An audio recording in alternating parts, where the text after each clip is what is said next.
Supreme court অনেকদিন পরে আমাদের এই মামলাটা সম্পূর্ণরূপে শুনানি করেছিল এবং যারা যারা যা বলতে চেয়েছেন সুপ্রিম কোর্ট সবাইকে শুনেছেন। And there was a very pleasant hearing, খুব ভালো হিয়ারিং। রাজ্য সরকার যে বক্তব্য পেশ করেছিল বা আইনে যেটা গুলিয়ে দেওয়ার চেষ্টা করেছিল সেটা সুপ্রিম কোর্টের কাছে ক্লারিফিকেশন দেওয়া হয়েছে এবং জজ সাহেবরাই একটা সেন্ট্রাল গভর্নমেন্টের যে রুলস আছে সেটা আমাদের কাছে দেখতে পেয়েছে। তাতে দেখা যাচ্ছে সেখানে যা ডেফিনেশন দেওয়া আছে, আইসিপিআই নিয়ে যেটা বলা আছে স্টেট গভর্নমেন্টের রুলে সেম জিনিস বলা। ক্যারিটি ওখান থেকেই শুরু হচ্ছে, এইটুকু কোর্টের কাছে আমরা বোঝানোর চেষ্টা করেছি। খুবই ভালো হিয়ারিং হয়েছে। আগামী দিনে কালকে শুনানি শেষের দিকে, কালকে হয়তো শুনানি শেষ হওয়ার পরে তারপরে হয়তো অর্ডার রিজার্ভ হবে। আমরা সুপ্রিম কোর্টে যা বলবে সুপ্রিম কোর্ট সেটাই আমরা মেনে নেবো। কিন্তু হ্যাঁ, এতদিন পরে শুনানিটা পুরোপুরি পূর্ণাঙ্গ এই মামলাটা শুনানি সুপ্রিম কোর্টে হয়েছে। এর জন্য আমরা সুপ্রিম কোর্টের কাছে আমাদের খুব ভালো লেগেছে এবং খুব ভালো হিয়ারিং।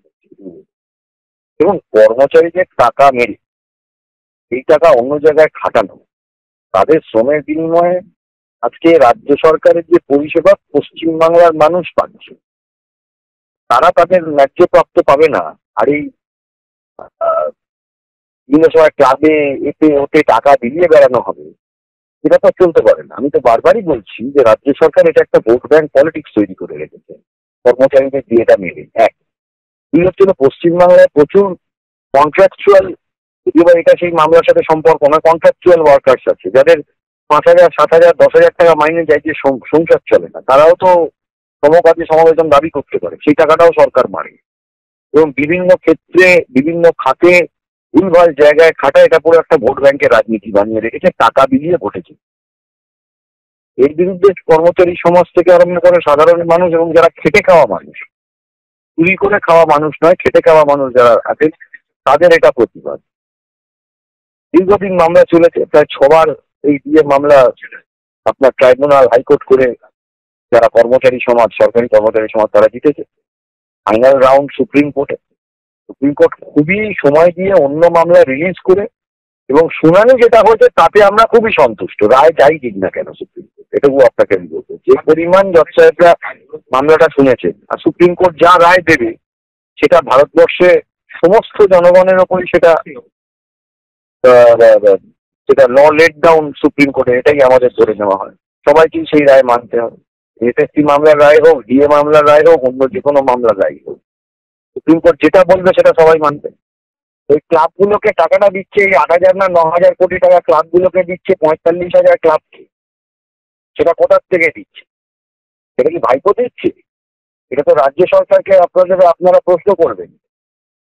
যারা কাজ করছে তারা টাকা পাবে না, আর যারা পুজোতে ফুর্তি করবে তারা টাকা পাবে। এটা কি ধরনের, এটা কোন দেশে, কোন সভ্য একটা গণতান্ত্রিক দেশে এই জিনিস হতে পারে? যারা ফুর্তি করবে তারা টাকা পাবে, আর যারা কাজ করবে তারা টাকা পাবে না।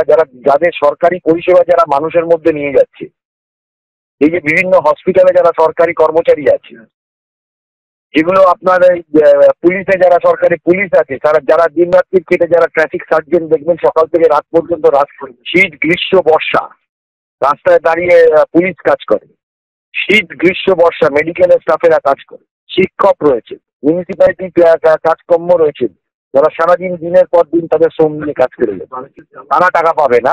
ফুর্তি করার জন্য টাকা হবে। এটা ভোটের রাজনীতি না তো কি?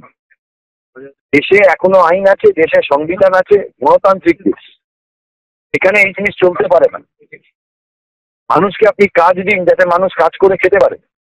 আজকে কন্ট্রাকচুয়াল যারা আছে, লক্ষ লক্ষ কন্ট্রাকচুয়াল স্টাফ আছে, তাদের মাইনে কত? 10,000, 7,000, 15,000, সংসার চলে মানুষের, আপনি বলুন তো।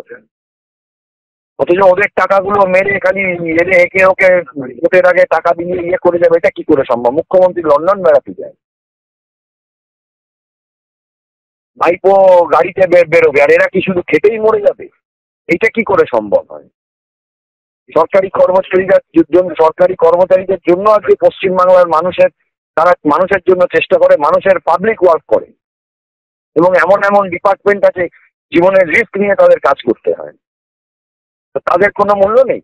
আর দ্বিতীয় কথা, যারা কর্মচারী তাদের থেকেও কষ্টে আছে হলো যারা পেনশন হোল্ডার, 70 বছর 80 বছর বয়স হয়ে গেছে। তারা কোথায় যাবে?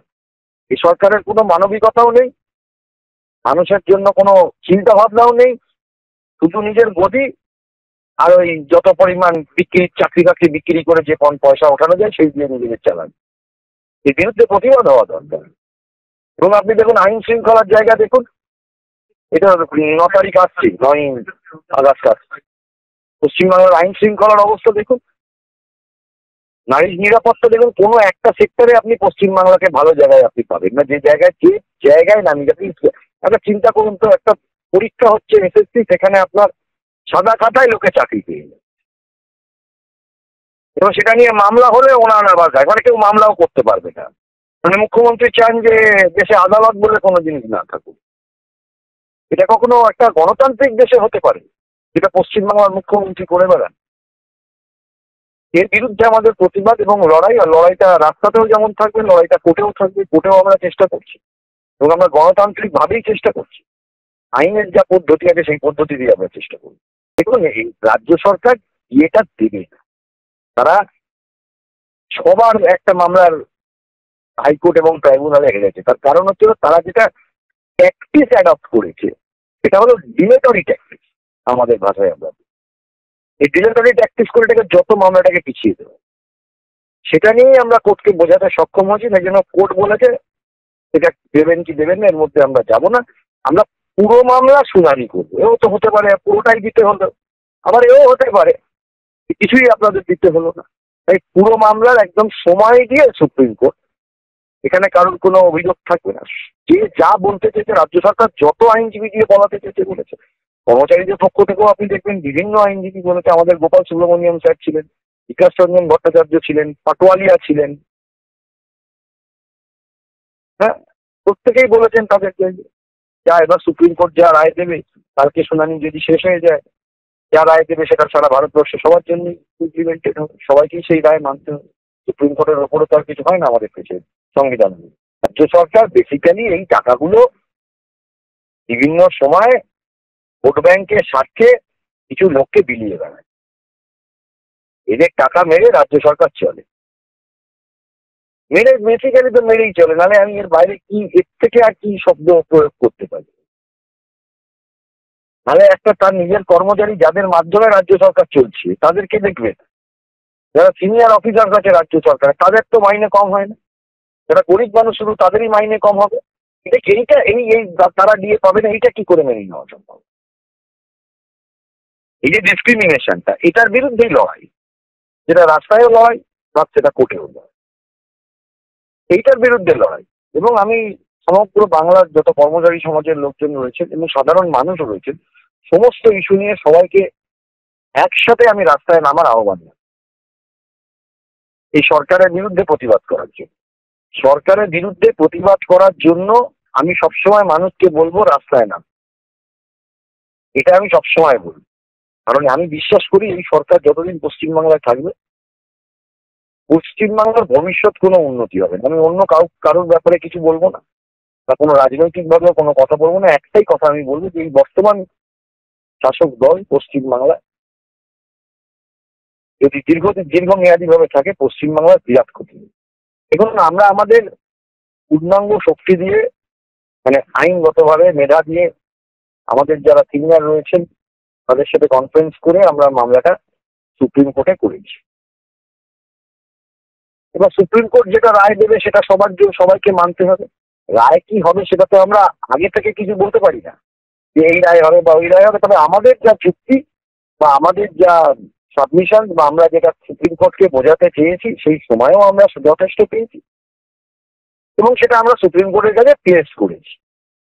এবার কালকে যদি শুনানি শেষ হয়, তারপরে সুপ্রিম কোর্ট যেটা সঠিক মনে করবেন সেটা রায় দেবে, সেটা সবাই মানবে।